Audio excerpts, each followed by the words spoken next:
In the Shade of the Qur'an by Sayyid Qutb, translated by M.A. Salahi and A.A. Shamis for World Assembly of Muslim Youth.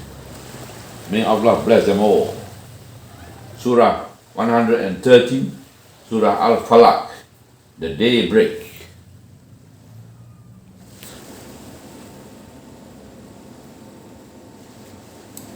Bismillahirrahmanirrahim. Qul a'udhu bi rabbil falaq min sharri ma khalaq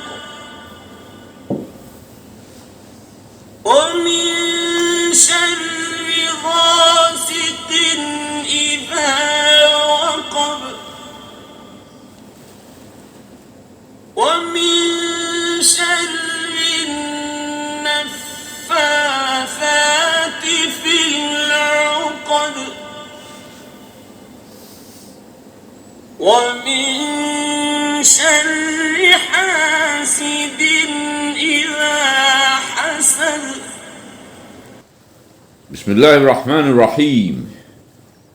In the name of Allah, the Beneficent, the Merciful. Say, I seek refuge in the Lord of the Daybreak from the evil of what He has created, from the evil of darkness when it gathers, from the evil of conjuring witches, from the evil of the envier when he envies. This surah, along with the following one, Men, contains a directive from Allah primarily to His Prophet and secondly to the believers at large to take refuge in Him and seek His protection in the face of any source of fear, hidden or visible, known or unknown. It is as if Allah, the Exalted, is unfolding His world of care and embracing the believers in His guard, and is kindly and affectionately calling on them to resort to His care, wherein they will feel safe and peaceful. I know that you are helpless and surrounded by foes and fears. Come on here for safety, contentment and peace. Thus the two surah start off with, Say, I seek refuge in the Lord of Daybreak, in the Lord of Daybreak, and say, I seek refuge in the Lord of Men. Several accounts have been handed down concerning the revelation and popularity of this surah, and that they all fit in neatly with the above interpretation, that is, of merciful Allah unfolding His care and offering shelter to His faithful servants. The Messenger of Allah himself loved this surah deeply, as is clearly apparent in his traditions. According to Uqba ibn Amir, the Prophet's companion, the Messenger of Allah once said, Have you not heard the unique verses that was revealed last night? Say, I seek refuge in the Lord of the Daybreak, and say, I seek refuge in the Lord of Men. Transmitted on the authority of Malik, Muslim, At-Tirmizi, Abu Dawud and An-Nisai. Jabir, the Prophet's companion, said, The Messenger of Allah said to me once, Jabir, recite. And I asked, What shall I recite? He replied, Recite. Say, I seek refuge in the Lord of the Daybreak, and say, I seek refuge in Lord of Men. So I recited them, and he commented, Recite them as often as you can, for you shall never recite anything equivalent to them.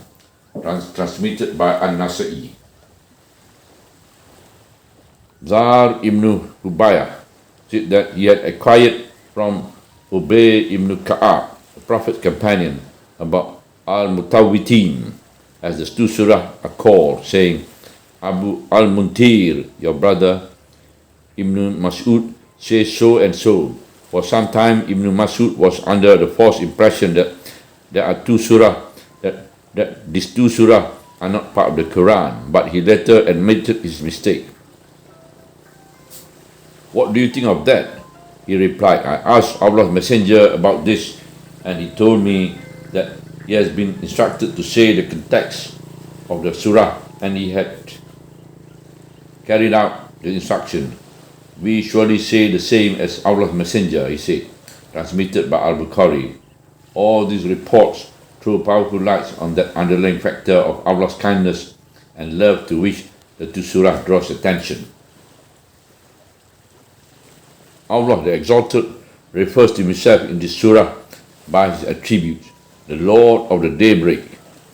The Arabic term Falaq simply means daybreak, and yet it could be taken to mean the whole phenomenon of creation, with reference to everything breaking out into life.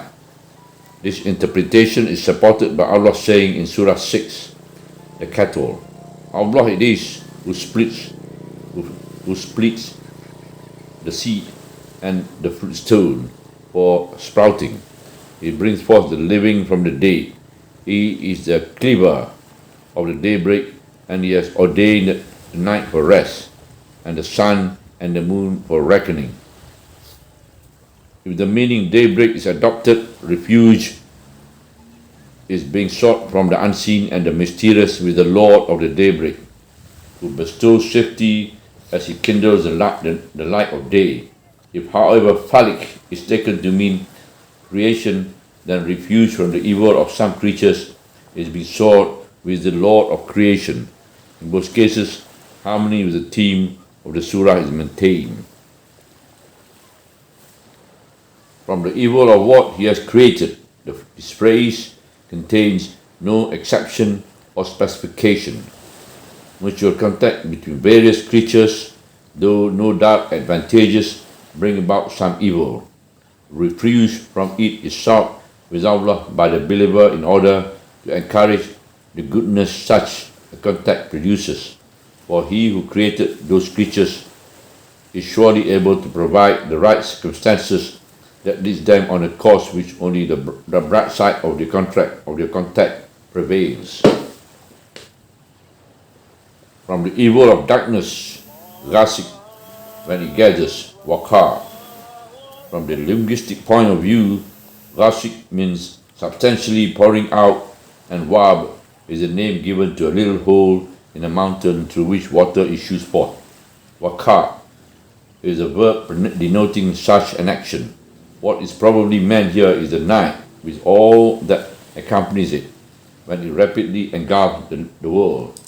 That is horrifying in itself.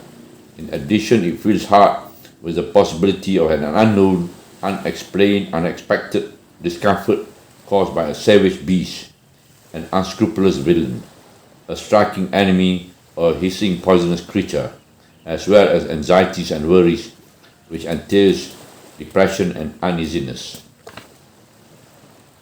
and evil thoughts and passion that are liable to revive in the dark during one's state of solitude at night. This is an evil against which the believer needs the protection of Allah. From the evil of conjuring witches refers to the various types of magic, whether by deceiving physical human senses or by influencing people's willpower and projecting ideas into their emotion and minds. The verse specifically refers to a form of witchcraft carried out by women in Arabia at a time who tied knots in cords and blew them upon them with imprecation. Magic is the production of illusions, subject to a magician's design, and it does not offer any kind of new facts or alter the nature of things. It is how the Quran described magic when relating the story of Moses in Surah 20, Surah Taha. They, the magician of Pharaoh, said, Moses will throw down your gear first, or shall we be the first to throw? He said, throw down yours. And by the power of their magic, their cords and staff appeared to him as though they were running. Moses conceived a secret fear within him. But we say, fear not, you shall have the upper hand. Throw that which is in your right hand. It will swallow up that which they have made. That which they have made is but the deceitful show of witchcraft. Come where he may, a magician shall never be successful. Thus, their cords and staff did not actually turn into snakes, but it seemed so to the onlookers. Moses included to the point where he felt uneasy inside. He was restrained by the transformation of his stick into a real snake by Allah's own doing to destroy the phony ones. This is the nature of magicians. This is the nature of magic as we ought to conceive it. That through it one is capable of influencing other people's mind, causing them to think and act according to one's suggestion. We refrain from going any further with this. It is indeed an evil from which Allah's protection needs to be sought. A few unsupported narratives, some of which have been quoted by authentic sources, allege that Labid ibn Assam, a Jew, hypnotized the Prophet for several days or months in Medina, so that, as some relate, he felt he was having a marital relationship with his wife and he was not, or according to others, thought of having done something when he did not do so. The surah and the next one, man, according to this narration, was a way to release him from that state by reciting them. But surely those stories contradict the idea of the infallibility of the Prophet in words and deed, and do not agree with the belief that all his actions are exponent of the Islamic way of life for all Muslims, and with the belief that all his actions are exponent of the Islamic way of life for all Muslims. Above all, they conflict with the Quranic emphatic denial of his being influenced by any kind of magic whatsoever, as claimed by some opponents of Islam.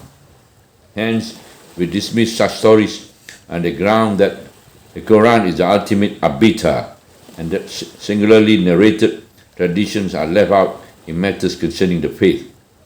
These stories have not had proper backing, and such backing is an essential qualification for a tradition to be rated as authentic.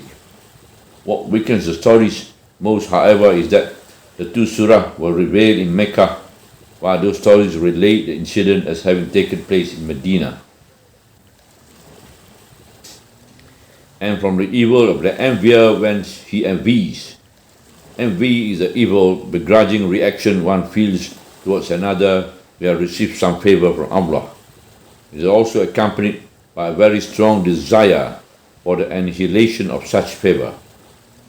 Some harm to the envied may result from such a baseless grudge. Now, this may either be the outcome of some direct physical action of the envier, or may result from the suppressed feelings alone. We should try not to feel uneasy on learning that there is a countless number of inexplicable mysteries in life. There are several phenomena for which no account has been offered up till now. Telepathy and hypnosis are examples of such phenomena. Very little is known about the mysteries of envy, and the little that is known has often been uncovered by chance and coincidence. In any case, there is in envy an evil from which the refuge and protection of Allah must be sought. For He, the most generous, most merciful, and the one who knows all, has directed His messenger and his followers to seek his refuge from this evil. It is unanimously agreed by the Islamic school of thought that Allah will always protect His servant from such evil, should they seek His protection as He has directed them to do. Al-Bukhari related that Aisha said that the Prophet would blow into both hands when getting into bed to sleep and recite, "Say, He is Allah the One," and say, "I seek refuge in the Lord of Daybreak," and say, "I seek refuge in the Lord of Men." And starting with his head, face, and front part of his body, he would then run his palms all over the rest of his body. He did that 3 times, also transmitted by other major traditionists. Subhanallah, walhamdulillah, wa la ilaha illallah, wallahu akbar, wa la hawla wa la quwwata illa billahi al-aliyyil azim, wa la